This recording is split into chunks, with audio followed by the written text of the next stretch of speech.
So before we start on sewing up our top, if you are making this t-shirt using a striped fabric, I'm going to give you a few bits of advice. Now the first one is not to stress out too much. It doesn't matter if your stripes don't match perfectly, and if you look at a lot of shop bought tops, they don't match up, so don't get too flustered about it. It's a fun challenge to take on, but if they match in some places and then they kick out in others and don't match, nobody but you is ever going to notice, so don't let it spoil your enjoyment of making this lovely top. Number 2, take your time. This is a really quick top to make. T-shirts are a great kind of afternoon project. Once you've made a few, you'll find that you can just whiz them up in no time. With the added element of the stripes and potentially wanting to match the stripes up, it does add extra time to the project. You're going to have to take time cutting out, pinning, basting and then sewing to get a nice match on those stripes. So just be prepared that this will make it a more lengthy project for you. And don't rush, take your time, enjoy one step at a time and you'll get there. Number 3, we went through this before, cutting out. When you're cutting out, do so really carefully and the sewing will be a lot easier because your pieces will naturally want to match up anyway. Number 4, let's talk about the sleeves. You've got an armhole which is curved and you've got a sleeve head which is curved. Those two pieces will match up somewhere but not everywhere. The nature of those two shapes fitting together will mean that you cannot match the sleeve stripes with the top stripes all the way around, and that's absolutely fine. My advice is to choose a stripe that's right on your front here and match it here, and then kind of you'll probably be able to match a few stripes above and a few stripes below. Once you get to the sleeve head, no one's ever going to see, so don't stress out about it. Just match a few, and even if they don't match at all around this trickier curved area, then don't worry about it. When you're doing the sleeves as well, bit of a tip just to try to get the left and right sleeve balanced so that they look the same, is to baste both, look at them together and then to overlock or sew both. That way you can make sure that whatever happens on one side looks pretty much the same on the other, and that will give you a nice balanced look to your t-shirt. Pinning. When you're pinning together stripes, you're going to need to put in more pins than you would do if you were making a plain t-shirt. You're also going to want to put those pins in at the edge of the stripe, not the middle. That way it's going to be more accurate. It depends obviously on the width of your stripes and how far apart those stripes are spaced as to how many pins you're going to use. But you know, the more the merrier, take your time. The other thing to think about with this is that your stripes, if they're matching up at the raw edge of the fabric, that's one thing. Where you really want them to be matching up is the point where your needle is going into the fabric, where you're actually sewing your stitch line. So when you're matching up, just peel the fabric back a bit. If you're making this top, it's got a 7mm seam allowance. Just check that when you're matching up the stripes that that pin is going through the stripe on the front and the stripe on the back at the same point, 7mm or thereabouts in from the edge.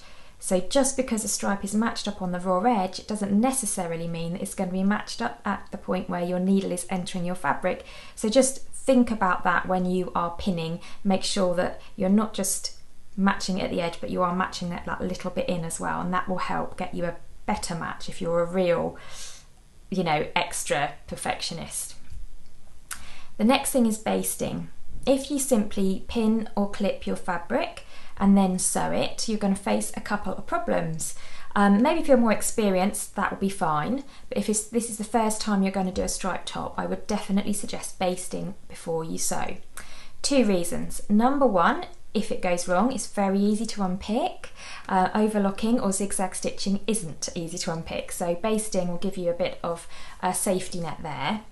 The second reason is you're working with a stretch knit fabric, and either whether you're using a sewing machine or an overlocker, the feed dogs will have a tendency to kind of pull your fabric through at the bottom slightly differently from how the fabric is pulled through at the top, and this is especially pronounced if you are using an overlocker. So if you simply match your stripes, pin them and put them through, you will find that even though you match them with pins, when it comes out the other side of the overlocker can kick the stripes out a bit, especially if you're working with narrower stripes, where it will be more noticeable. So by basting first, you're anchoring that fabric together. So when it's going through the machine, it's much less likely that you're going to get slippage between the top and bottom layers of fabric that could potentially kick your stripes out. Now, all of those tips really hopefully will help you, but don't get too hung up on it. It's a fun challenge. Why not start off by getting some of your scraps and practicing? Get 2 pieces of scrap stripe jersey, pin them together, baste them together, do a little practice run first before you move on to sewing your top, so that by the time you're doing those seams, you're giving yourself the best chance of getting that elusive, perfect stripe match. Have fun making your top, that's the most important thing, and we shall, now that I've given you that little interlude of stripe matching tips from me, just get on and enjoy making your top. I've got 2 sleeves here, and if you remember rightly, I added some height and additional fabric to the top when I was cutting the pattern in order to give a little gathered sleeve head. So we shall do the gathering first as our first step, but if you're not doing a gathered sleeve head, then just ignore this stage. Now I've got my notches here. I'm just going to have a look here. I've got a notch just there at the top of my sleeve head. I've got a notch there, that denotes the front, and then I've got the notches here and here. And it's between these 2 notches that I drew on that I want to gather. I'm only working with a narrow seam allowance here, so I'm not going to do 2 rows of gathering stitch. And I've not got that long of a distance to gather either. So I'm just going to do 1 row of gathering stitch from this notch all the way around to this notch.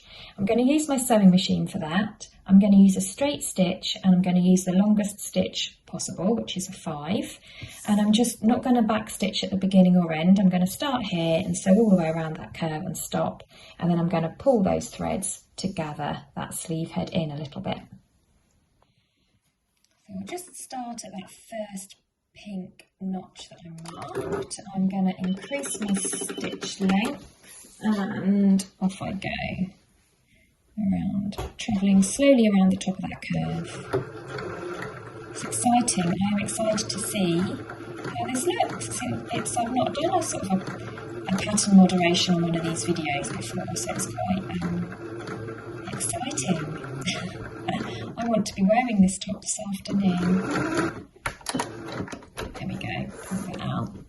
Leave yourself a nice long thread tail there, so you've got something to grasp. So you can see that my gather stitches go across the shoulder head there. And then what you can do is just take one of those threads, and the reason why normally you do 2 rows is in case one of your threads breaks. But this is a very narrow seam allowance, and it's not a lot of gathers. And can you see how I'm just holding onto one of those threads, and I can now travel the fabric along the stitches, which is creating the gathers. I can start at one side and do that, and then I can get to the sort of top of the sleeve, and then I can come over to the other side and grab that thread and travel those stitches back along there in the other direction. There we go. How pretty. I just love this. I love how pretty gathers look. Okay, so we're now going to set our sleeves in. Lay your top out in front of you, so that you can see the neckline, and you've got your armhole or armcis either side, and then one at a time take your sleeves and you're going to put them right sides together. So I'm looking at the right side here. I'm going to get my sleeve and I'm going to lay it down right sides together, so it will be kind of like this. So there's the top of my sleeve, which is meeting up with the shoulder seam, and there's the hem of my sleeve, which is over this side. We're going to move this round and pin it into this curve here in the armhole, and then when we sew it and then when we open it up, you will end up with that kind of T shape with a sleeve over here and a sleeve over here. The first thing to do is to remember that this is the front here, and that you've got an additional kind of notch marked onto the front of your sleeve. So just need to make sure there's my notch there. So that one needs to go to the front like that. So that's actually the sleeve for that side. Hope that makes sense. You've got a notch on the front armhole in here that you're going to match the notch to there. It's on the black stripes, it's not easy to see. That and there. So there, I know that they match up. So it probably doesn't show up on the camera there because the pink chalk on the black doesn't show up very clearly, but I know that those two are designed to match up. It's really important that you spend time matching up your sleeve nicely, using the notches to help you, because this is going to affect the overall pitch of your sleeve and how well it sits. So I want those underarm seams to match up. There. And then we're just going to kind of walk our fingers round that curve, matching those raw edges. And just as luck would have it, that stripe kind of matches too, which is nice. It's very difficult to match the stripes around here because, you know, you've got two opposing curves. Now, whether you're using the gathered sleeve or not, the next thing to do is to find that notch there, that little pink mark or that snip that you took into the fabric, and match that up to your shoulder seam. That's your sleeve head notch, and you want that to match up with your shoulder seam. And I'm just going to put, in fact, I'm going to use a pin because it's going to be a little bit finer. I'm just going to put a pin in there just to hold that in place. Now, this bit here, if you're using this regular sleeve without gathers, then you're just gonna, like we did here, you're just gonna walk that fabric round and kind of match everything up. If you did the gathers, then obviously, you know, you're just gonna make sure that those gathers are fairly evenly distributed. You might need to, we sort of pulled them in quite tight. You might need to splay them out a bit. So start off with them nice and tight and then sort of splay those gathers out. Just distribute the fullness so that you get a nice even, and you're just going to sort of stroke and tease that fabric so that it kind of fits the hole, the armhole. So I'm going to have to draw that out a little bit. I obviously didn't add a lot of gathering. It's just a very soft gather. And then once you've got all of that matched up, you'll walk your fingers round to the back of your armhole and continue doing the same. So there's my sleeve pinned into my armhole. If I lay that out flat, and do you know what, in the end I just used pins instead of wand clips because I needed so many. And I think again what I'm going to do, which this is what I've done when I've made t-shirts before, is I'm just going to do a little basting stitch on my sewing machine, just like I did around the neckline, just to hold that in place before I take it over to my overlocker. And just, you know, it makes it that I've got less to manage, and I've got all my lovely gathers just there, just those very soft kind of loose gathers just at the top of the crown there, at the top of the sleeve. So I'm going to pop that on the machine and just baste that in place, and then I shall go and overlock it.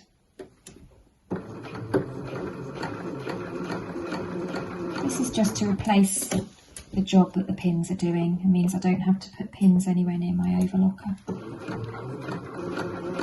And it also means that I can then check, am I happy with how it looks?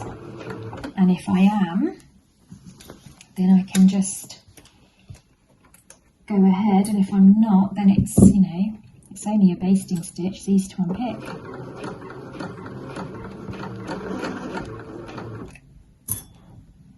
Making sure that everything's sitting as it ought to. So the raw edges are together and the gathers are even. So that's just been basted in place. I can now just have a look before I go ahead to overlock, turn it through to the right side, and look, there it is. Little gathers, tiny little gathers, nothing too dramatic. And everything's sitting nice and flat. It's very difficult to get these matched up. Don't get preoccupied with that because the two curves are very different from each other, and it's you know, in some places they're going to match and in others they're not, so don't get too worried about it. But yeah, there you go. There's my lovely ever so slightly gathered sleeve head. So I'm now going to overlock that together and repeat exactly the same process on the other side.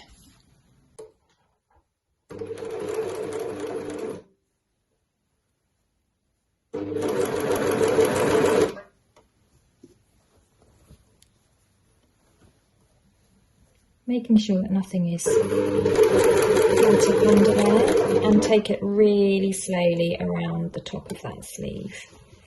So whatever's going under that foot, make sure it's sitting flat. You might need to roll the jersey out a little bit with your fingers.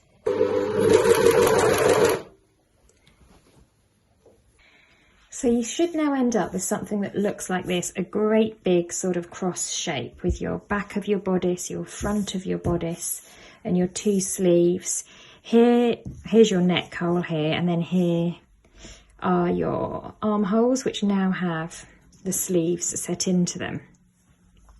So if this is looking at the wrong side, if we fold it over, we can actually begin to see our t-shirt taking shape. So the next thing that we want to do is sew all the way down under the arm and through the body to the hem. So we're going to lay our t-shirt out and fold it together, right sides together.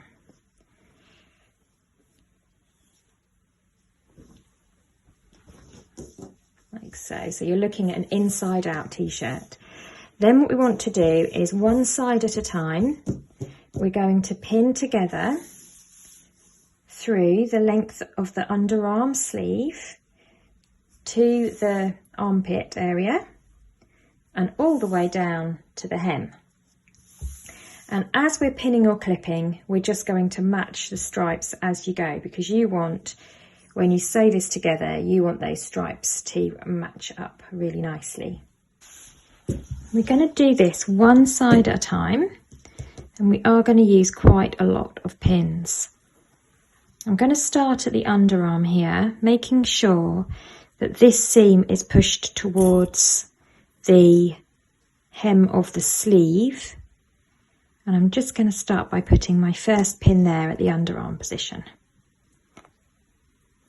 And then what I'm going to do is I'm going to match these stripes and put pins all the way down.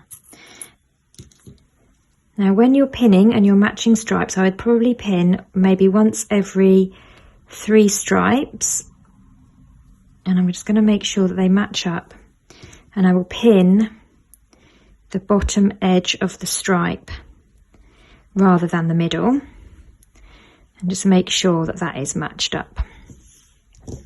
And then I'll go down this side seam here, matching 1, 2, 3, matching raw edges, uncurling their jersey, and then pinning through the bottom edge of that stripe. And I can see by looking at the reverse side that it's matching up there. And I'll continue, I'll do that all the way down here, and then I'm going to baste it in place before overlocking. So that's all pinned all the way down there, about every 3rd or 4th stripe, making sure that the stripes match up where I've pinned them. And it is a little bit of extra work, but I think it's worth, again, basting before you sew. So I'm just gonna make sure that's unrolled, flatten that out, pop that under my sewing machine foot. And this just means that I can use the pins, take them out as I go, and make sure that the stripes are all lined up before going to the overlocker. And I can almost see that those stripes are matching as I pop this under there. The jersey does have a tendency to want to roll up as well, which doesn't help at the edge, and of course the overlocker will just take care of that. You can take these basting stitches out afterwards. If you come in just a little bit more than the 7mm seam allowance, then they won't get tangled up with your overlocker stitch, and you can just whip them out. once you're done. If you're making this top on your sewing machine, you could just go straight to the zigzag stitch at this point, but obviously if you're using a running stitch or something that's hard to unpick, you might want to do this first, because then if any of your stripes aren't quite lined up, if your fabric is sort of pulled a bit as it's going under that presser foot and your stripes aren't quite matched up, it's very easy to unpick the basting stitches and just correct it. So that's why I kind of like basting first, but you might find that you don't need to. I'm just giving you the full kind of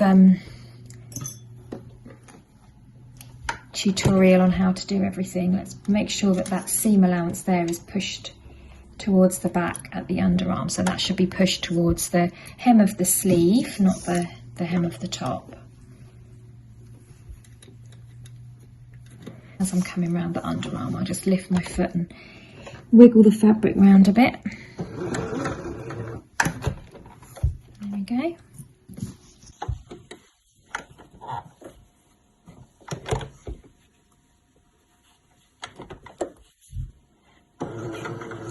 If you ever feel that your fabric is running away from you, just do a couple of stitches, make sure that the needle is down, lift the foot, stroke the fabric back under again, and just make sure that those stripes are sitting on top of each other. So every few stitches just lift up, reposition, make sure that the fabric isn't being pulled over anywhere, and you can just carry on like that. So once you've finished basting all the way along there, so you've pinned, you've basted, just check that you're happy by turning it through, and just check that you're happy that those stripes line up nicely. You know, and if they're a little bit out, don't worry too much. I mean, you know, no one's actually going to look, it's just for your own kind of satisfaction. So if you're happy that they line up, then we can go on over to the overlocker and overlock that seam, and then you're going to put it back with right sides together again, and you're going to do exactly the same all the way down the other side. So again, just being very careful that nothing's caught up underneath and that everything's lining up nicely. You are just going to overlock your way down through that underarm seam and side seam in one long go.